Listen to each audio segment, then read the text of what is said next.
আসসালামু আলাইকুম। আশা করি আপনারা সবাই ভালো আছেন। আজকে জেএলপিটি পরীক্ষার রেজিস্ট্রেশন নিয়ে দুটা কথা বলবো এবং বাংলাদেশে কনসার্নড অথরিটির কাছে শেষে দু একটা প্রশ্ন রাখবো। আপনারা ভিডিওটি সবাই শেয়ার করে দিবেন, এতে সবার উপকার হবে। চলুন শুরু করা যাক।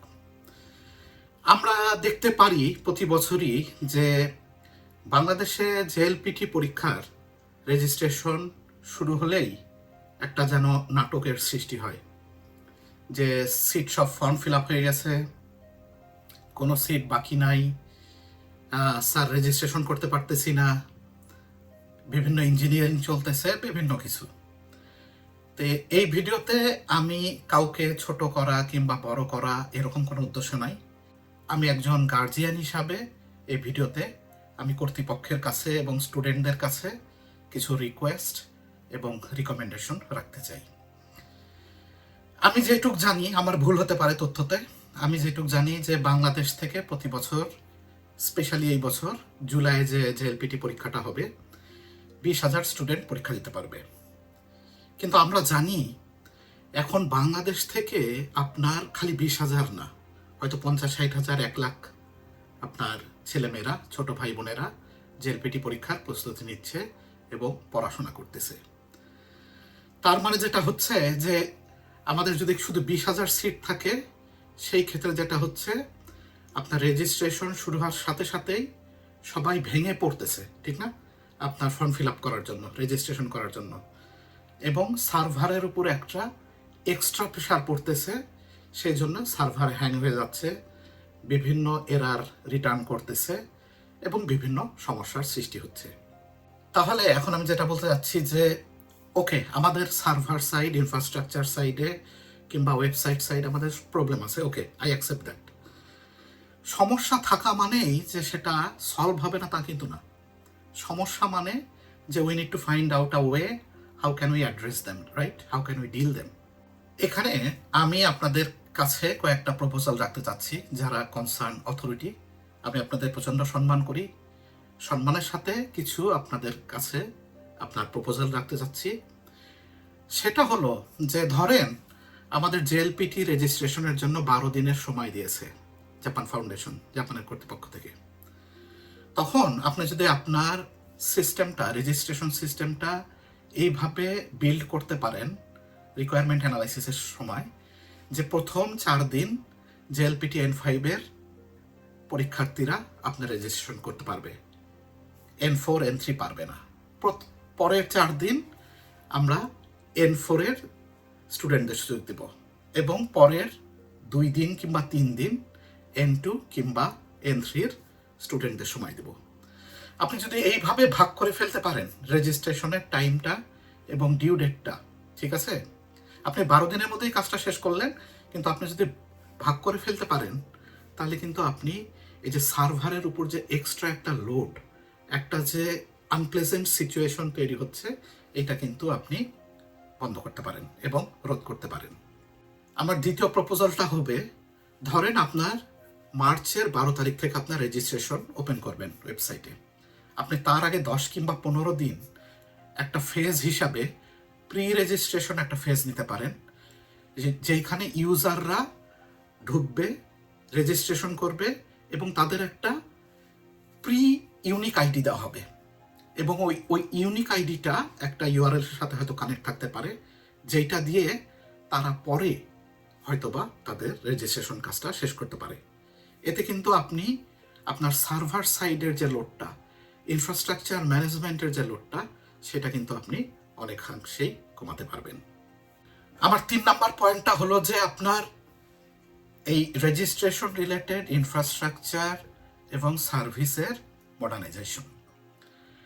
আমরা এই 2026 সালে এসে যদি আমরা বলি যে আমরা সার্ভারের লোড নিতে পারতেছি না, এটা কিন্তু আমাদের জন্য একটা লজ্জার বিষয়। কারণ আমি নিজে একজন ইঞ্জিনিয়ার, ঠিক আছে?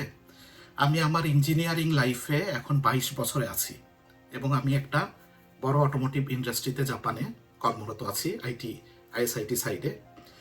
তো আমি যেটা ফিল করি, আপনারা যদি একটা স্টেট অফ দ্য আর্ট টেকনোলজির একটা ইনফ্রাস্ট্রাকচার বানাতে পারেন, যেখানে শক্তিশালী আপনার ক্লাউড সার্ভার ব্যবহার করা হবে, লোড ব্যালান্সিং যে সিস্টেমটা আপনার ওয়েব অ্যাপ্লিকেশনে যে রিকোয়েস্টটা নেবে সেখানে যদি আপনি উন্নত করতে পারেন, ডেটাবেস যদি অপটিমাইজেশন করতে পারেন, তাহলে কিন্তু আপনার স্টুডেন্টরা যদি হুড়াহুড়ি করে একবারেও ঢোকার চেষ্টা করে, আপনি কিন্তু এই লোড ব্যালান্সিংয়ের মাধ্যমে আপনি অনায়াসে সিচুয়েশনটা হ্যান্ডেল করতে পারেন।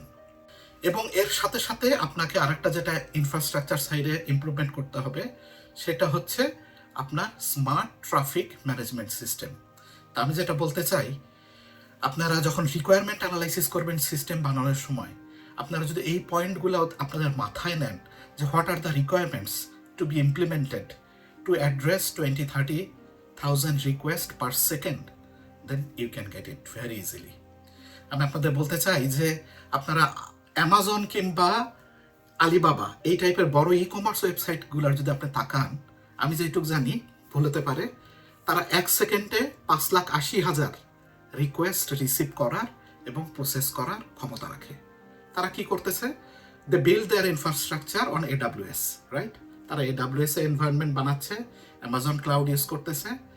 It's possible. এখানে কিন্তু কঠিনের কিছুই নাই। এবং এই ওয়েবসাইটটা হবে খুব নর্মাল একটা ওয়েবসাইট, যেটা আমার ধারণা বাংলাদেশের বুয়েটের ছেলেপেলেদের রিকোয়েস্ট করলেই তারা বানায় ফেলতে পারবে। পরবর্তীতে আসি আমি ফাইন্যান্সিয়াল দিকটাতে।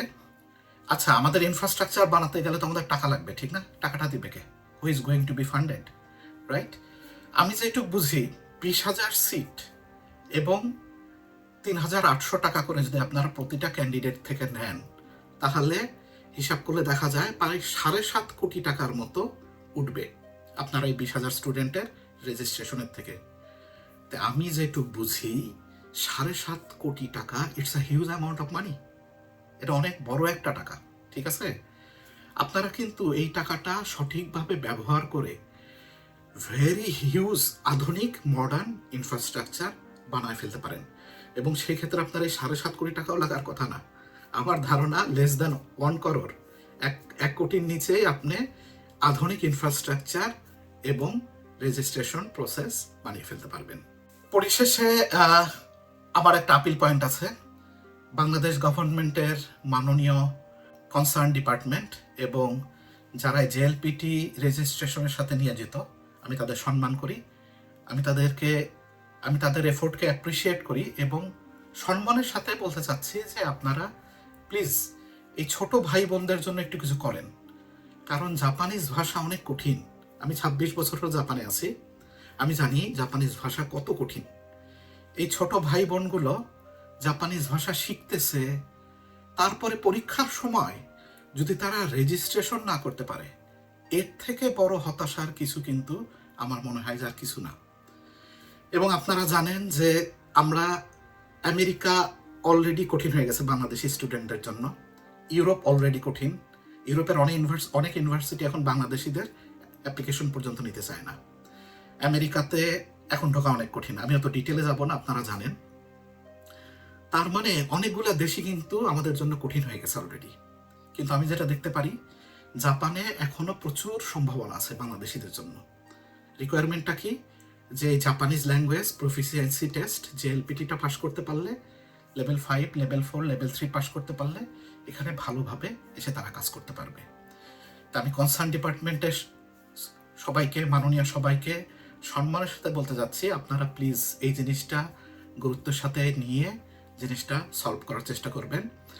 এবং আমরা যারা বড় ভাই, এই ছোট ভাই বোনদের যারা সিনিয়ররা জাপানে আছি, আমি অলরেডি জাপান আপনার ফাউন্ডেশনের সাথে এই ব্যাপারে মেলে আদান প্রদান করেছি এবং তারা আমার মেলটা খুব আপনার গুরুত্বের সাথে নিয়েছে এবং তারা বলেছে they will take very quick action on it.